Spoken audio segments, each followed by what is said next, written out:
আমি মধুলিমা তোমাদের ওয়েলকাম করছি কুশলতার ইংলিশ লার্নিং অ্যান্ড কনভারসেশন ক্লাসের একটা নতুন ভিডিওতে। আজকের ভিডিওতে আমি তোমাদের মিলস অফ আ ডে অর্থাৎ একটি দিনের খাবারের মধ্যে যেটা শেখাবো সেটা হচ্ছে রাতের খাবার। মিলস অফ আ ডে মানে হচ্ছে একদিনে আমরা কি কি খাবার খাই। তো সেই মিলস অফ এ ডে মানে একটি দিনের খাবার, তার মধ্যে আজকে আমরা যেটা শিখবো সেটা হচ্ছে ডিনার। ডিনার মানে হচ্ছে রাতের খাবার। আমরা অলরেডি ব্রেকফাস্ট আর লাঞ্চ সম্বন্ধে শিখেছি, তোমরা সেই ভিডিওস গুলো দেখেছো। আজকের ভিডিও হচ্ছে ডিনার নিয়ে। The meal we have at night is called dinner. The meal we have at night মানে আমরা যেটা রাতে খাই ইজ কল্ড ডিনার। রাতের খাবারকে ডিনার বলে। তাহলে the meal we have in the morning is called breakfast. সকালের খাবারকে প্রাতরাশ বলে। The meal we have in the afternoon is called lunch. দুপুরের খাবারকে লাঞ্চ বলে। আর the meal we have at night is called dinner. রাতের খাবারকে ডিনার বলে। The meal we have at night is called dinner. যে খাবারটা আমরা রাতে খাই সেটাকে বলে ডিনার। রাতের খাবারকে ডিনার বলে। At what time do you have your dinner? এবার আমি আসছি কিছু কনভারসেশনে। আমি ধরো তোমাকে জিজ্ঞেস করলাম যে at what time do you have your dinner? তুমি জেনারেলি কোন সময় ডিনার করো? আমাদের প্রত্যেকেরই একটা পার্টিকুলার টাইম থাকে যেই সময় আমরা রাতের খাবারটা খাই।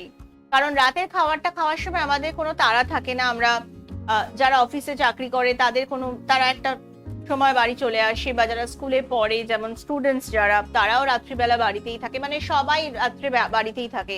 তো রাতের খাবার সবে একটা নির্দিষ্ট সময় করে। তো আমি যদি তোমাকে জিজ্ঞেস করি at what time do you have your dinner, মানে তুমি কটার সময় ডিনার করো। at what time, টাইম মানে সময়, at what time মানে কখন, কটার সময়। do you have your dinner, তুমি তোমার ডিনার করো। at what time do you have your dinner, তুমি কটার সময় ডিনার করো। তার উত্তরে তুমি যে টাইমে ডিনার করো সেটা বলতে পারো। যেমন আমি ধরো 10টার সময় ডিনার করি। I generally have my dinner by 10 p.m. আচ্ছা, এখানে দেখো জেনারেলি মানে হচ্ছে সাধারণত। সাধারণত আমরা কেন সাধারণত কথাটা এখানে বলছি বা জেনারেলি কথাটা বলছি, কারণ কখনো কখনো এই টাইমটা চেঞ্জ হতে পারে। কোনো একটা কাজ পড়ে গেল বা কোনো একটা অসুবিধা হয়ে গেল, আমি 10টার মধ্যে খেতে পারলাম না, হয়তো আমার খেতে 10:30 হয়ে গেল বা 11টা হয়ে গেল। সেই জন্য আমরা যখন একটা কাজ প্রতিদিন করি, হতেই পারে একদিন সেটা একটুখানি টাইমের এদিক ওদিক হলো, সময়টা একটু অদল বদল হয়ে গেল, সেই জন্য আমি এখানে জেনারেলি কথাটা ব্যবহার করেছি। অর্থাৎ সাধারণত মানে প্রতিদিন আমি এই টাইমের মধ্যে ডিনার করে ফেলি, বাট কখনো সেটা চেঞ্জ হতে পারে। তো I generally have my dinner by 10 p.m. by মানে তার মধ্যে। আমি যদি বলতাম যে I generally have my dinner at 10 p.m. at R by এর মধ্যে ডিফারেন্স কি? at 10 p.m. মানে আমি 10টার সময় ডিনার করি প্রতিদিন, 10টার সময়। কিন্তু by 10 p.m. মানে 10টার মধ্যে আমি ডিনার করি, মানে আমি 9:30ও করতে পারি, 9:45ও করতে পারি, আবার 10:05 করতে পারি, আবার 10টাতেও করতে পারি, কিন্তু 10টার পরে হবে না। I generally have my dinner by 10 p.m. আমরা একটা পার্টিকুলার টাইম কিন্তু প্রতিদিনের ক্ষেত্রে বলতে পারি না, কারণ কখনো সেটা 5 মিনিট 10 মিনিট এদিক ওদিক হতেই পারে।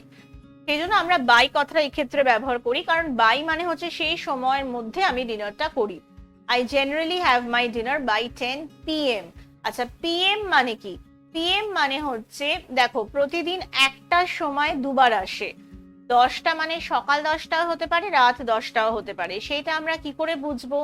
সকাল হলে আমরা AM ব্যবহার করি, আর রাত হলে আমরা PM ব্যবহার করি।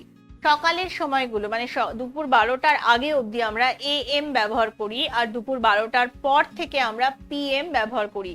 ডিনার সবসময় আমরা ডিনারের ক্ষেত্রে আমরা PM কথাটাই ব্যবহার করব, কারণ ডিনার হচ্ছে রাত্রিবেলা হয়। I generally have my dinner by 10 p.m. আমি সাধারণত রাত 10টার মধ্যে ডিনার করি। I generally have my dinner by 10 p.m. I generally মানে সাধারণত, have my dinner মানে আমি ডিনার করি কখন? রাত 10টার মধ্যে, মানে by 10 p.m. তোমরা যদি অন্য কোনো সময় ডিনার করো, তোমরা সেই টাইমটাও এখানে বলতে পারো। I generally have my dinner by 10 p.m. আমি সাধারণত রাত 10টার মধ্যে ডিনার করি। এরপরে যেটা আসছে প্রশ্নটা, সেটা হচ্ছে what do you like to have for dinner? তুমি ডিনারে কি খেতে ভালোবাসো? আমরা দেখেছি যে আমাদের মোরাললেস ডিনারের কিন্তু যে খাবারটা সেটা একটা ফিক্সড খাবার থাকে, আর সেটা খুব একটা পরিবর্তন হয় না। আমরা ডিনারে একটু লাইট খেতে পছন্দ করি, হালকা খাবার। আমরা লাঞ্চে অনেক কিছু খেলেও আমরা চেষ্টা করি যে রাতের খাবারটা যেন একটু হালকা হয়। তাহলে what do you like to have for dinner? আমাকে যদি কেউ জিজ্ঞেস করে যে what do you like to have for dinner, তুমি ডিনারে কি খেতে ভালোবাসো? হোয়াট মানে কি, ডু ইউ লাইক মানে কি ভালো লাগে বা ভালোবাসো, টু হ্যাভ ফর ডিনার তুমি ডিনারে কি খেতে ভালোবাসো। What do you like to have for dinner, তুমি ডিনারে কি খেতে ভালোবাসো। এক্ষেত্রে আমি আমার ভালো লাগাগুলো বলছি। I like to have chapatis, chicken and soup for dinner. আমি এখানে দেখো কমা দিয়ে লিখেছি, তুমি এখানে তোমাদের পছন্দের খাবারগুলো বলতে পারো। I like to have chapatis, chicken, soup for dinner. আমি ডিনারে চাপাটি, মাংস, স্যুপ খেতে ভালোবাসি। I like to have chapatis, chicken, soup for dinner. আমি ডিনারে চাপাটি, মাংস, স্যুপ খেতে ভালোবাসি। তো তুমি এখানে তোমার পছন্দ মতো কোনো খাবারের নামও বলতে পারো। তাহলে আজকে আমরা ডিনার নিয়ে অনেকগুলো কনভারসেশন শিখলাম। সবার আগে, the meal we have at night is called dinner. যে খাবারটা আমরা রাতে খাই সেটাকে ডিনার বলে, রাতের খাবারকে ডিনার বলে। At what time do you have your dinner? তুমি কখন ডিনার করো বা কটার সময় ডিনার করো? I generally have my dinner by 10 p.m. আমি সাধারণত রাত 10টার মধ্যে ডিনার করি। এরপরে হচ্ছে what do you like to have for dinner? তুমি ডিনারে কি খেতে ভালোবাসো? I like to have chapatis, chicken, soup for dinner. আমি ডিনারে চাপাটি, চিকেন মানে হচ্ছে মুরগি, সেক্ষেত্রে অন্য মাংস হতে পারে, মাটনও হতে পারে, সেটা আমি মাংস লিখেছি। আমি ডিনারে চাপাটি, মাংস, স্যুপ খেতে ভালোবাসি। তাহলে আমরা এই ভিডিওগুলোতে ব্রেকফাস্ট, লাঞ্চ, ডিনার এই তিনটে মিলের ব্যাপারে শিখলাম। সেই মিলগুলো কখন আমরা খাই সেটা তোমরা শিখলে, এবং সেই মিল রিলেটেড কিছু ইংলিশে কনভারসেশন শিখলে। এরপর যখন কেউ তোমাদের মিলস অফ আ ডে এর ব্যাপারে কিছু জিজ্ঞেস করবে বা কিছু কনভারসেশন করবে, আশা করব তোমরা খুব সুন্দরভাবে এই কনভারসেশনগুলো ইংলিশে কন্টিনিউ করতে পারবে এবং উত্তরগুলো ইংলিশে খুব সুন্দরভাবে দিতে পারবে। যদি তোমাদের এই ভিডিওটা ভালো লেগে থাকে তাহলে লাইক করো। যদি তোমরা মনে করো যে অন্য কাউকে ভিডিওটা পাঠালে তারা উপকৃত হবে তাহলে শেয়ার করো। ভিডিওটা সাবস্ক্রাইব করতে ভুলো না। আর যদি তোমরা চাও যে যখনই আমি কোনো নতুন ভিডিও দিই তার আপডেট বা নোটিফিকেশন তোমরা পেয়ে যাও, তাহলে এই বেল আইকনে গিয়ে ক্লিক করো। তাহলে কিন্তু প্রতিবার আমি যখনই নতুন ভিডিও দেব তার নোটিফিকেশন তোমরা পেয়ে যাবে। এছাড়া যদি তোমরা আমাকে কিছু বলতে চাও তাহলে তোমরা www.kushalata.com এই ওয়েবসাইটে গিয়ে তোমাদের বক্তব্য বা পরামর্শ রাখতে পারো। আমি তোমাদের সাহায্য করতে ভীষণ খুশি হব।